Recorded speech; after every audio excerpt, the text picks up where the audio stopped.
A legacy erased. The untold story of Nancy Green, a great woman erased from history by ignorance and indifference. The branding of the syrup was never meant to diminish her. It was a tribute to her brilliance, her gifts, and her talents. And yet, future generations may never know that this beautiful, accomplished woman ever existed. What a heartbreaking injustice. The world once knew her as Aunt Jemima, but her true name was Nancy Green, a woman of resilience and spirit, a true American success story. Born into the shackles of slavery in 1834, Montgomery County, KY, she defied the odds and carved her own path, transforming herself into one of the first African-American brand ambassadors in history. At 56 years old, she stepped into the spotlight at the 1893 Chicago World's Fair, where she demonstrated a new ready-mix, self-rising pancake flour. But it wasn't just her pancakes that captivated the audience. It was her warmth, her charisma, her storytelling, and her exceptional showmanship. She served thousands of pancakes, but more importantly, she served hope and joy, becoming an instant star. Nancy Green wasn't just a face on a product. She was a force of nature, a woman who triumphed in a world determined to overlook her. And now, a silent warrior, the World War I German war bicycle. This World War I German war bicycle is more than just a machine. It's a testament to human ingenuity born from necessity. War is brutal, unpredictable, and relentless. Soldiers needed to move quickly, efficiently, and above all, quietly. This bike was their silent ally. Airless tires ensured it never failed them, no matter how rough the terrain. The built-in rifle holder allowed for instant readiness, and the storage pouches carried supplies that could mean the difference between life and death. Whether weaving through battlefields or delivering urgent messages, this bicycle became a lifeline in one of history's most grueling and tragic conflicts. It tells a story of resilience, of adaptation, and of the unbreakable spirit of those who rode it into the unknown. A mother's love, Baby Monkey and Ubud Bali. In the heart of Ubud Bali, beneath the emerald canopy of the sacred forest, a baby monkey rests peacefully in its mother's lap. The world around them hums with life.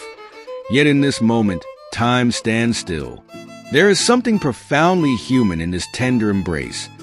A mother's quiet devotion, the comfort of unconditional love, the unspoken promise of protection.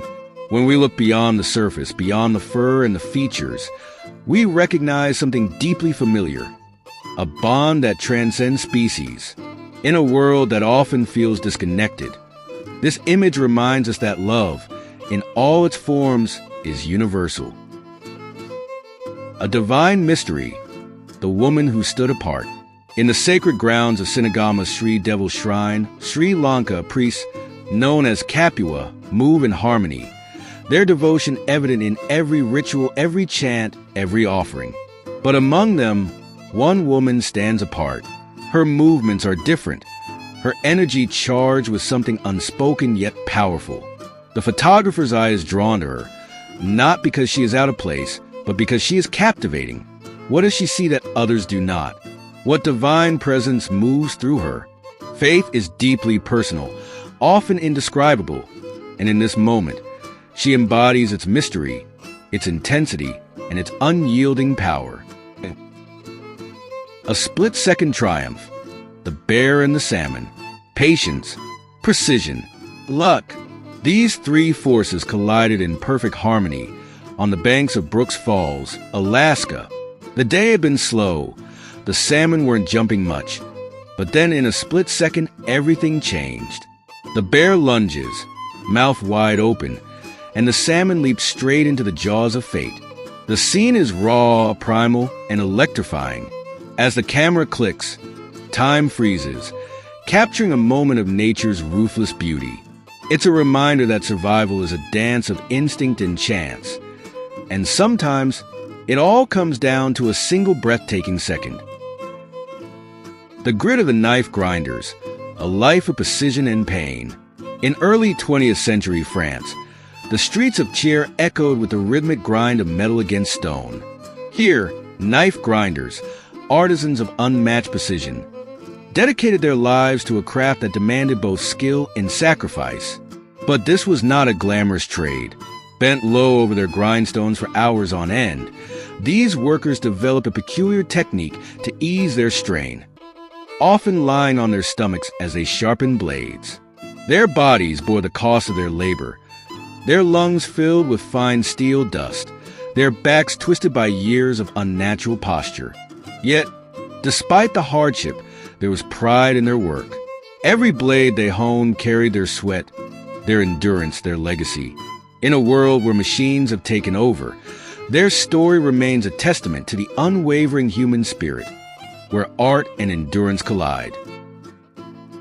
The shame that walked, the Kang punishment in China. Imagine the weight, not just of wood, but of humiliation, judgment, and despair.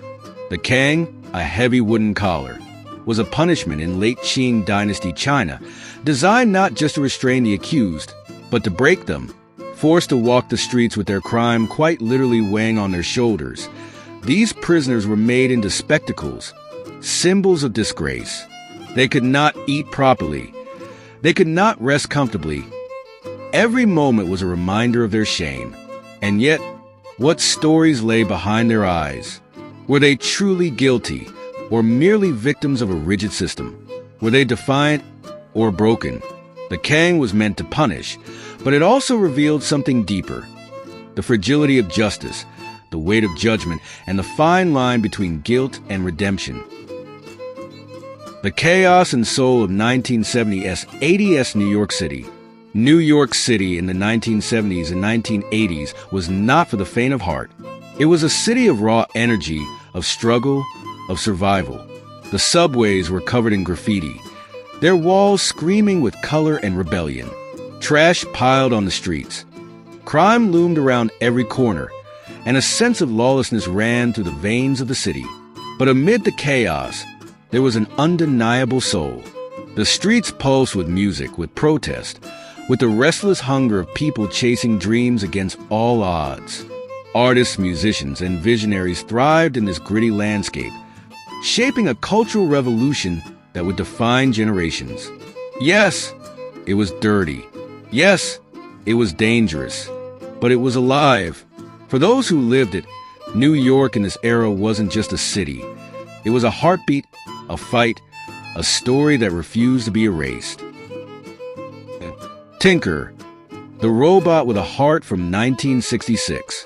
In 1966, the world was dreaming of the future, and one man from Yorkshire, David Weston, decided to bring that dream to life. Enter Tinker, a robot that was more than just a mechanical invention. He wasn't just built to complete tasks. He was built to help, to accompany, to make life easier. Though today's world has far surpassed Tinker's capabilities, he remains a symbol of hope, of curiosity, of the boundless potential that lies within human hands and minds. The Queensboro Bridge, a monument to human ambition. Beyond its steel and stone, this bridge carried dreamers chasing new beginnings, workers building their futures, lovers walking hand in hand.